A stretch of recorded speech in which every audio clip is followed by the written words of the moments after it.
होता है। ये जो लघु बीजाणु होते हैं, देखिए लघु बीजाणु धानी में लघु बीजाणु का। अब जो लघु बीजाणु होते हैं, ये लघु बीजाणु परागकण के रूप में विकसित होते हैं। लघु बीजाणु परागकण के रूप में विकसित होते हैं। परागकण के रूप में विकसित होते हैं। देखिए स्टूडेंट्स, अब आपको एक इंपॉर्टेंट जानकारी देते हैं कि मालवेसी कुल के पादपों में, देखो अभी मैंने बताया आपको कि परागकोश एक द्विपालित संरचना है, लेकिन यहां पर थोड़ा सा चेंजेस है कि मालवेसी कुल के पादपों में, इंपॉर्टेंट है ये, मालवेसी कुल के पादपों में परागकोश एक पालित संरचना होती है, अर्थात इसमें 2 लघु बीजाणुधानी पाई जाएंगी। तो इंपॉर्टेंट है स्टूडेंट्स, मालवेसी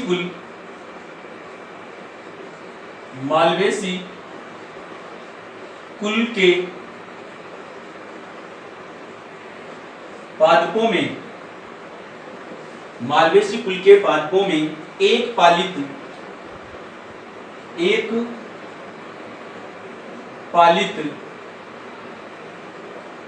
परागकोश पाया जाता है।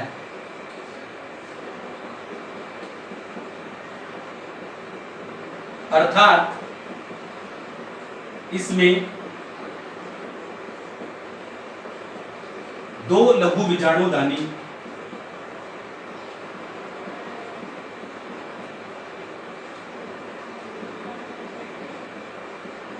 पाई जाती है।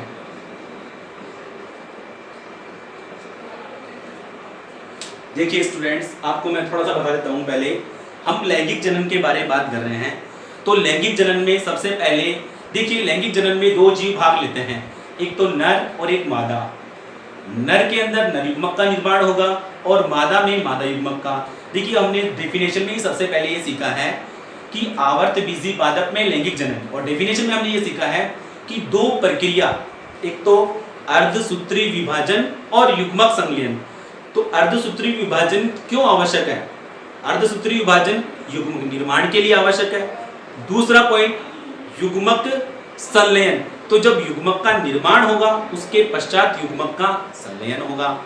देखिए स्टूडेंट्स, इसमें सबसे पहले हमने पूरा डिस्कस करना है तो नर जनन भाग, यानी हमने अभी थोड़ा सा पार्ट ही पढ़ा है नर जनन भाग के बारे में। परागकोश, इस परागकोश के अंदर हमें लघु बीजाणु और यहां से परागकण तक पहुंचना है। तो सबसे पहले हम सारी प्रोसेस जानने से पहले कि परागकोश किस प्रकार, परागकोश की संरचना कैसे होती है, उसके बारे में हम डिस्कस करेंगे। देखिए आपको बताते हैं, अभी मैंने कहा कि परागकोश एक द्विपालित संरचना है। तो आपको स्ट्रक्चर बताता हूं मैं।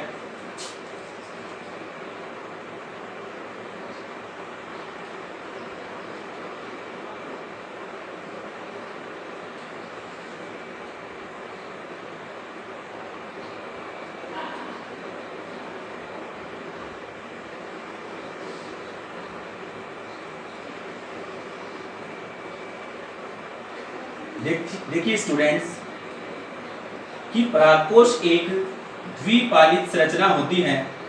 तो ये द्विपालित संरचना में 4 चैम्बर किस प्रकार पाए जाते हैं वो आपको बताया जाता है। देखिए स्टूडेंट्स, यहां पर एक चैम्बर तो ये हो गया, 2, 3 और ये 4, और यहां पर ये परागकोश को रिप्रेजेंट करता है। ये चारों लघु बीजाणुधानी है।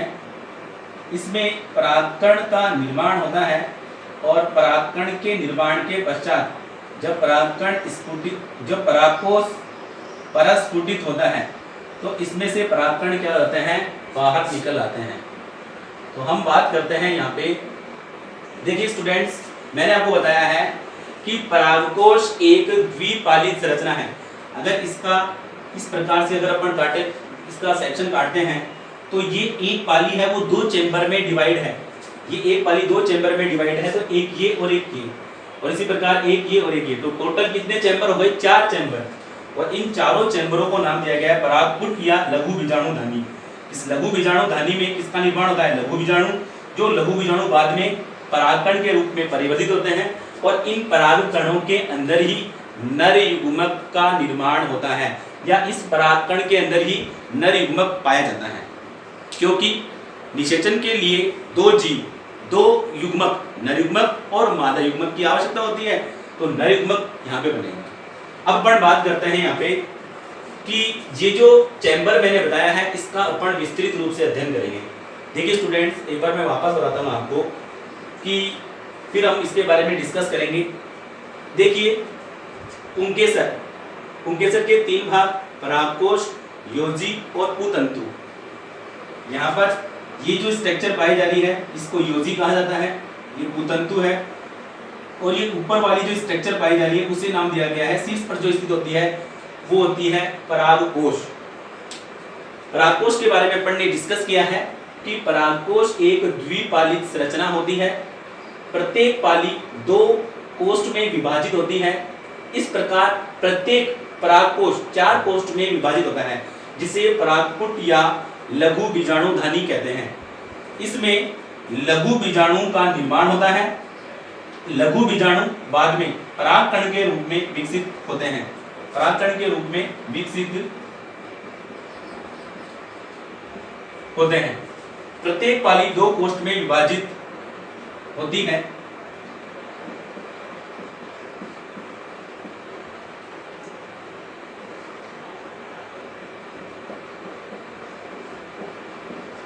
देखिए स्टूडेंट्स, हम बात करते हैं यहाँ पे परागकोश का ट्रांसफर सेक्शन। देखिए स्टूडेंट्स, समझो कि परागकोश जो है उसका परिवर्धन किस प्रकार होता है। तो हम सबसे पहले सीखेंगे यहाँ पे, ये तो स्ट्रक्चर है हमारे पास एक सिंपल परागकोश की, जिसमें 4 लघु बीजाणु धानी को दिखाया गया है। बीच में क्या होते हैं? कनेक्टिव टिश्यू होते हैं सारे।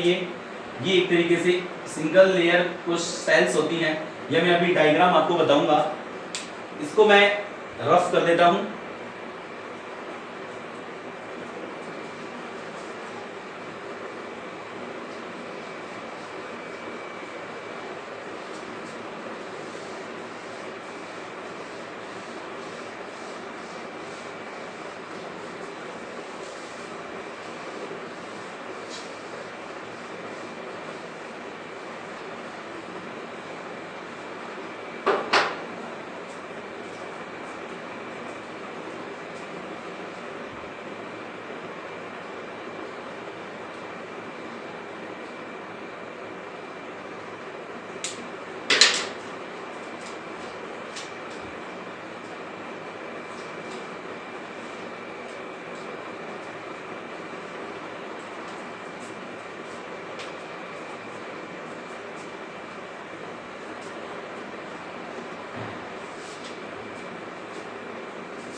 हाँ सर।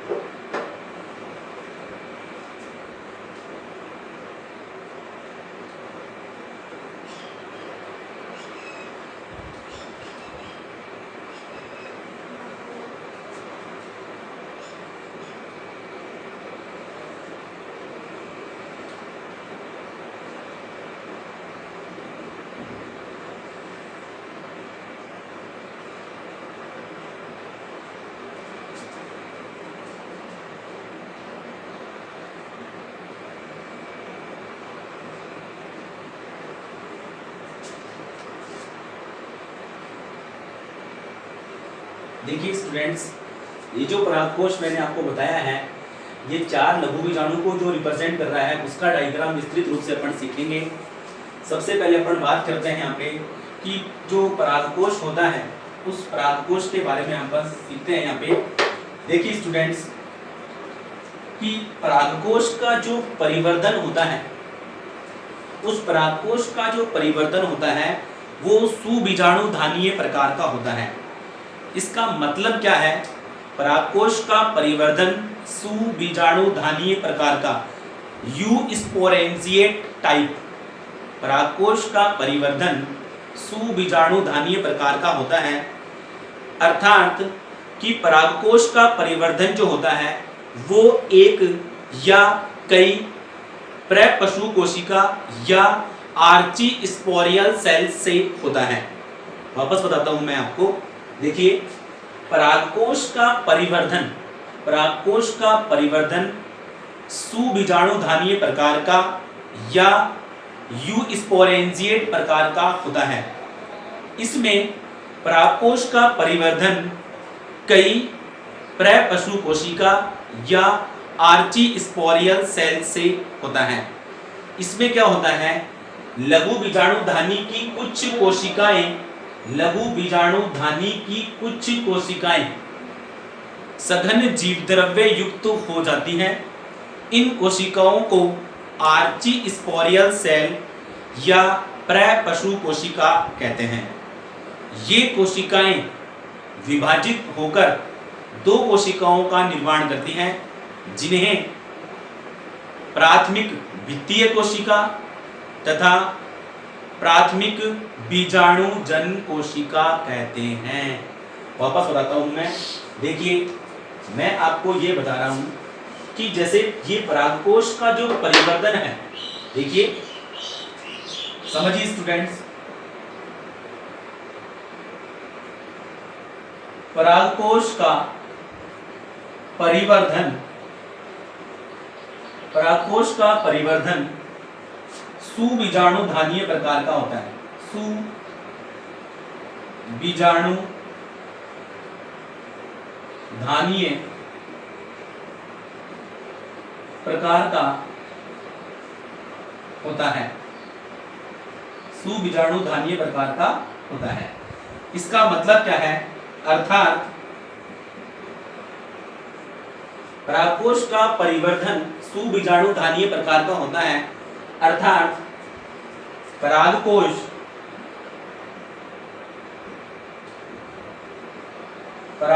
का निर्माण या परिवर्धन एक या कई प्रपशु कोशिका या आर्चीस्पोरियल सेल्स से होता है। सर्वप्रथम परागकोश की कोई भी कोशिका सघन जीवद्रव्य युक्त हो जाएंगी, जिसे प्रपशु कोशिका कहते हैं। ये प्रपशु कोशिका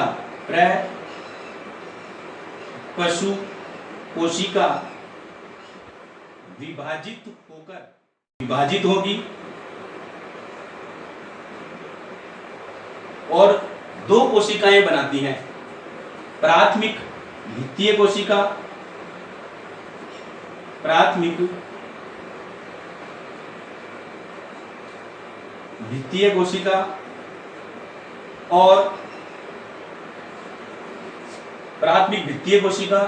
और दूसरी है प्राथमिक बीजाणुजन कोशिका।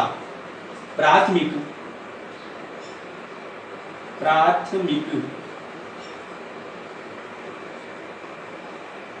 बीजाणुजन कोशिका। देखिए स्टूडेंट्स, मैं आपको बता देता हूं पहले कि प्राथमिक भित्तीय कोशिका जो है वो परागकोश की भित्ति का निर्माण करती है, और प्राथमिक बीजाणुजन कोशिका इसके अंदर पहले लघु बीजाणु, ये जो प्राथमिक बीजाणुजन कोशिकाएं हैं वो कई बीजाणुजन कोशिकाएं का निर्माण करेंगी। इन कोशिकाओं से लघु बीजाणु मात्र कोशिका बनेगी और लघु बीजाणु मात्र कोशिका से लघु बीजाणु का निर्माण होगा। लघु बीजाणु बाद में परागकण के रूप में विकसित होंगे। देखिए प्राथमिक भित्तीय कोशिका की बात कर रहे हैं हम, प्राथमिक भित्तीय कोशिका। अब आप डायग्राम में आओ। आप देखिए, मैंने बताया आपको परागकोश का परिवर्धन, तो परागकोश का परिवर्धन जो है वो सुबीजाणुधानीय प्रकार का होता है। अब इस डायग्राम में देखिए, आपको बताया लघु बीजाणुधानी जो होती है 4 होती हैं, इसमें सबसे पहले ये अंदर सेल्स, जो जैसे मैं सेल्स बता देता हूँ आपको, ये जो सेल्स है वो प्राथमिक बीजाणुजन कोशिकाएं हैं जो बाद में किसका निर्माण करेगी, लघु बीजाणु का निर्माण करती हैं। और लघु बीजाणु बाद में परागकण का निर्माण करते हैं और परागकण के अंदर नरयुग्मक होते हैं। देखिए, एक परागकोश की बात करें, हम प्रारूपिक परागकोश की बात करें तो प्रारूपिक परागकोश के अंदर ये जो परागकोश की जो भित्ति है वो चार लेयर्स, कोशिकीय लेयरों से, कोशिकीय परतों से मिलकर बनी होती है। चार कोशिकीय परत में सबसे बाहर की ओर स्थित जो कोशिका की लेयर है, चार कोशिकीय परत है परागकोश में। परागकोश में चार कोशिकीय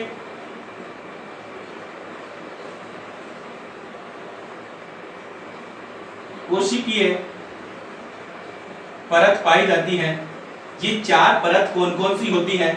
सबसे पहले बात करते हैं अपन बाह्य त्वचा। सबसे बाहर की ओर जो होती है वो होती है एक कोशिकीय परत पाई जाती है, बाह्य त्वचा सबसे पहले। नंबर दूसरे पर जो आती है वो आती है अंत्यस्थीसियम या एंडोथीसियम।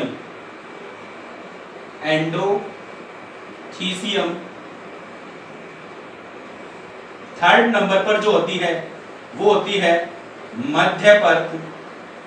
और फोर्थ नंबर पर जो होती है वो होती है टेपिटम। ये चार लेयर मैं आपको बताता हूं डायग्राम में। देखिए स्टूडेंट्स, सबसे बाहर की ओर जो है वो बाह्य त्वचा, एक कोशिकीय परत। इस कोशिका के नीचे एक कोशिकीय परत और पाई जाती है। ये एक कोशिकीय परत जो पाई जाती है, इस कोशिकीय परत को नाम दिया जाता है एंडोथीसियम या अंत्यस्त्वचा। तीसरी जो होती है मध्य परत, वो 1 से 3 कोशिकीय परत होती है। 1 से 3 कोशिकीय परत है जो मध्य परत है। और फोर्थ जो होती है वो है टेपिटम। 3 मिनट ले लो, 3 मिनट और तो ले लो, कर लो कंटिन्यू। फोर्थ जो होती है हमारे पास वो होती है टेपिटम। ये चार कोशिकीय परत जो हमने सीखा है, प्रपशु कोशिका विभाजित होगी, प्राथमिक द्वितीय कोशिका, और दूसरा है प्राथमिक बीजाणुजन कोशिका। क्या अंधेरा आ रहा था क्या? नहीं, तक सही आ रहा। देखिए, बात करते हैं अपन यहाँ पे लास्ट जो पॉइंट है कि प्राथमिक द्वितीय कोशिका जो है वो विभाजित होकर परागकोश की भित्ति का निर्माण करती है। प्राथमिक द्वितीय कोशिका विभाजित होकर परागकोश की भित्ति का निर्माण करती है। और परागकोश की जो भित्ति होती है वो चार कोशिकीय परतों से मिलकर बनी होती है। चार कोशिकीय परत, बाह्य त्वचा, एंडोथीसियम, मध्य परत और टेपिटम। दूसरी जो कोशिका विभाजित हुई थी प्रपशु कोशिका से, ये प्राथमिक बीजाणुजन कोशिका, वो किसका निर्माण करती है? विभाजित होकर लघु बीजाणुजन कोशिकाएं बनाती हैं या बीजाणुजन कोशिका बनाएंगी और बीजाणुजन कोशिका से लघु बीजाणु का निर्माण